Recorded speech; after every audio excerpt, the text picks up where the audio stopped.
Ameno something falls. Sandungo zanjoti ine falls kumberi kwake. Abwezi mbura kutonhora iyi.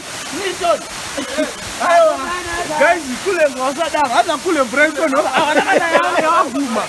Ari mbura kupinde. Iri mvura ndomuziya andipinde.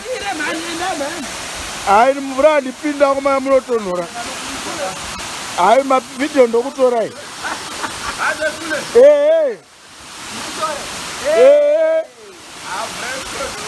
Ai mvura andipinde.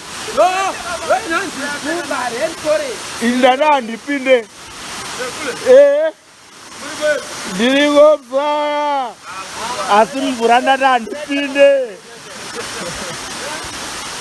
Pamwe pese iri mvura andipinde.